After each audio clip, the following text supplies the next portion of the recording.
आप देख रहे हैं अल्टीमेट ओपिनियन और ये गांव है नस्तरपुर का प्राथमिक विद्यालय है जो इस समय बंद हो चुका है और यहाँ से जो बच्चे हैं वो मर्ज कर दिए गए हैं दूसरे स्कूल में। जैसा कि ग्राउंड पे लोग अमूमन जिक्र करते हैं, चर्चा करते हैं कि प्राइमरी स्कूल बंद हो रहे हैं, लेकिन प्राइमरी स्कूल बंद होने के बहुत सारे कारण हैं।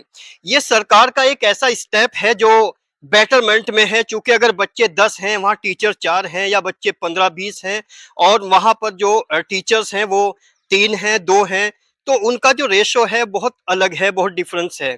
तो सरकार ने इसी बात को मद्देनजर रखते हुए कुछ स्कूल को मर्ज किया है और मर्ज के अलावा कोई ऑप्शन नहीं था। लेकिन इसी का दूसरा जो पहलू है, जिस पहलू पे हम लोग बात करना चाहते हैं, जितने भी गांव में प्राइमरी स्कूल हैं ये वो स्कूल हुआ करते थे, एक जमाना हुआ करता था, ये गुलजार रहा करते थे। यहाँ पर किसान और मजदूर दोनों समाजों के बच्चे पढ़ते थे, लेकिन किसानों ने अपने बच्चे गवर्नमेंट प्राइमरी स्कूल छोड़कर सीधे सीबीएसई स्कूल में उनको एडमिशन दिलवा दिया है और यहाँ से उनकी उदासीनता और बेरुखी साफ तौर से देखने को मिली है। जो अभी 5,000 स्कूल बंद हुए थे यूपी में, काफी पत्रकारों ने उन पे आरोप भी लगाए सरकार पे और काफी विपक्ष के लोगों ने आरोप लगाए, लेकिन आप कहते हैं कि वो सही हुए हैं, क्या आप कैसे मानते हैं? एक्चुअली अभी जो रिपोर्ट चली थी उसमें अभी नस्तरपुर की जो बात आई है उसकी वजह ये है, चूंकि जितने भी ग्राउंड पे स्कूल हैं, प्राइमरी स्कूल हैं, अगर गांव की बात करो तो गांव से 90% बच्चे मजदूरों के बच्चे पढ़ते हैं और वहां पर अगर एक स्कूल में 30 की स्ट्रेंथ है या 15 की स्ट्रेंथ है, वहां पर जो टीचर्स हैं वो कुछ ज़्यादा हैं, तो वो अफोर्डेबल नहीं है सरकार के लिए। और किसानों ने अपने बच्चों को पिछले 2010 से आप किसानों पर भी सवाल उठाते हैं कि किसानों का अहम रोल है इसमें। अहम रोल इसलिए है कि गांव में शिक्षा माफियाओं को जो एंट्री दी है वो किसान तबके ने दी है, किसान वर्ग ने दी है। अगर आप 90 के दशक में जाइए, 2000 तक जाइए, तो प्राइमरी स्कूल में अमूमन बच्चे किसान और मजदूर दोनों समाजों के बच्चे पढ़ते थे, लेकिन आज वहां से किसान बच्चे गायब हैं, वो सीधे सीबीएसई में चले गए, इंग्लिश मीडियम में चले गए। सीबीएसई में आप एक और सवाल उठाते हैं कि शिक्षा माफिया हैं, ये शिक्षा माफिया वो इसलिए है क्योंकि उनके लिए हर बच्चा, जो भी बच्चा स्कूल में जाता है, प्राइवेट स्कूल में, सीबीएसई स्कूल में, तो पैर से सर तक वो महज एक प्रोडक्ट है उसके लिए।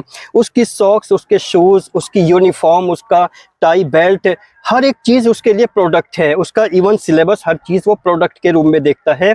और जहाँ पर किसान तबका सोचता है कि मेरे बच्चों को इतना दुलार दिया जा रहा है, वो दुलार नहीं है, वो इमोशनली उनको इमोशनली ट्रीटमेंट है, इमोशनली ट्रीटमेंट के साथ वो उसके रिफ्लेक्शन में बिजनेस करते हैं।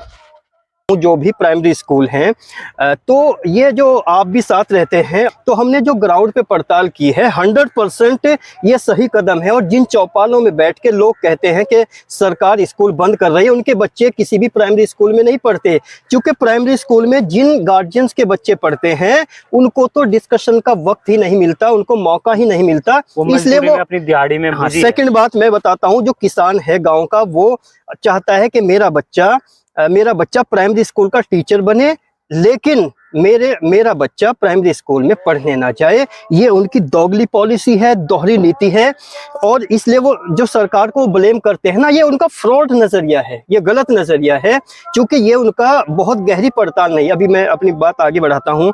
गाँव में 99% लोग जो प्रधान होते हैं वो किसान तबके से आते हैं। बिल्कुल, ये तो आप भी मानते हैं। तो किसान तबके से आते हैं, लेकिन क्या प्रधान के कितने रोल होते हैं प्राइमरी स्कूल को चेक करने में?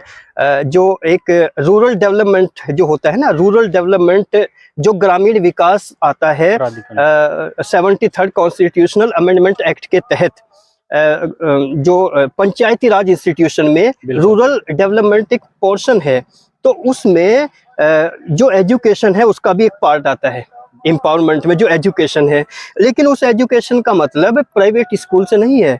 जो प्राइमरी स्कूल होते हैं, प्राथमिक विद्यालय होते हैं, जूनियर हाई स्कूल होते हैं, या उस गांव में इंटर कॉलेज होता है गवर्नमेंट, कितने प्रधान ऐसे हैं जो वहां बारीकी से नजर रखते हैं, उनको वॉच करते हैं, देखने जाते हैं। तो ये है मेरा मानना कि प्राइमरी स्कूल का मर्ज होना ये सरकार का एक बेहतर कदम है। स्वास्थ्य का भी एक प्रधान का काम होता है। स्वास्थ्य में जैसे हमने देखा हो, जिस भी बड़े गांव में हॉस्पिटल है वो भी अक्सर बंद ही है, वहाँ डॉक्टर्स नहीं आते। तो इसकी जिम्मेदारी भी गांव के प्रधान की होती है, क्योंकि वहां पर जो एम्पावरमेंट की बात हो, जो मेन काम है प्रधान का, वो सोशल जस्टिस और सोशल हार्मनी होता है। लेकिन यानी सामाजिक न्याय और सामाजिक समरसता, एक मिनट में पूरी कर दूं बात, और सामाजिक न्याय और सामाजिक समरसता को बिगाड़ने में गांव के प्रधानों का ही सबसे इंपॉर्टेंट रोल होता है। और वहीं से थानों की दलाली शुरू होती है, वहीं से तोड़जोड़ शुरू होते हैं, और वहीं से गांव के लोगों का शोषण होता है, और उस शोषण का शिकार दूसरे तबके में लोग इसमें शामिल होते हैं। जैसे हम अल्टीमेट की ओपिनियन की टीम गांव दर गांव चौपाले सजा रही हैं, हम अक्सर देखते हैं वहाँ पे चौपाल सजाते हैं तो लोग आते हैं, अपने मतलब की बात करते हैं। जो सामाजिकता थी, जो गांव था, वो खत्म हो गया। इस पूरी सिचुएशन को आप कैसे देखते हैं आज और कुछ 10-20 सालों का अगर अंतर देखें तो बहुत बदला है। इतना बदलाव है क्योंकि 2000 और अब 2025 चल रहा है। इन 25 सालों का मैं पूरा एनालिसिस नजरिए से अगर मैं बात करूं तो गांव कहीं खो गए हैं। बिल्कुल, गांव मुकम्मल बदल चुके हैं।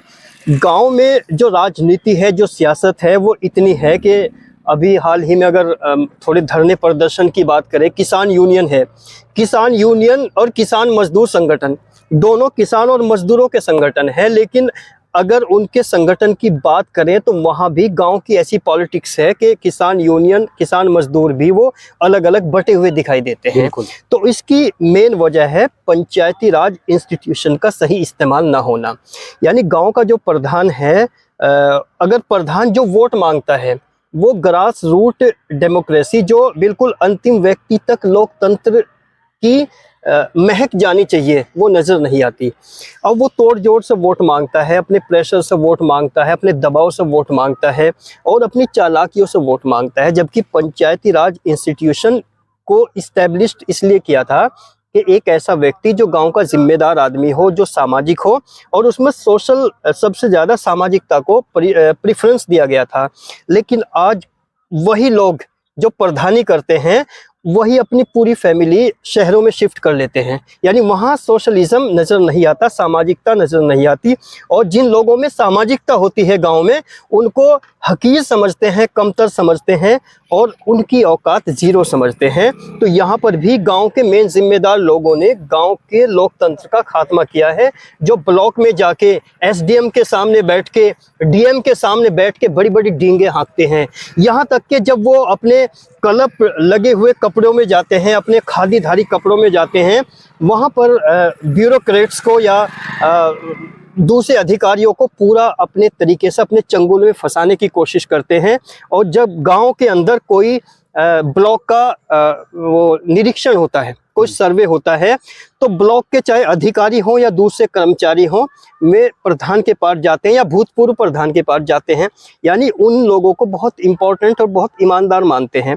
उनके पास जाने के बाद फिर वो उनका बड़ा बड़ा नाश्ता सजा देते हैं, और उस नाश्ते के शैडो में वो सारे गांव के जो अंतिम व्यक्ति हैं, दूसरे तबके हैं, उनकी इंसाफ और लोकतंत्र की तो दूर की बात, उनसे साठ-गांठ करके वो फिर ब्लॉक चले जाते हैं। इस तरह का एक सिस्टम है जो पंचायती राज इंस्टीट्यूशन में शामिल लोगों ने ही इसको खराब किया है, और वहीं से गांव की पंचायतें खत्म हुई है, गांव की एकता खत्म हुई है और गांव की समरसता खत्म हुई। नहीं, इसमें प्रधान ही जिम्मेदार है या जो ग्राउंड के लोग भी हैं, जो आम जनता है, वो भी इसमें इन्वॉल्व हो? आम जनता नहीं, गांव जो है दो हिस्सों में तकसीम है, किसान और मजदूर। हमेशा हर गांव में दो ही तबके रहते हैं, किसान और मजदूर।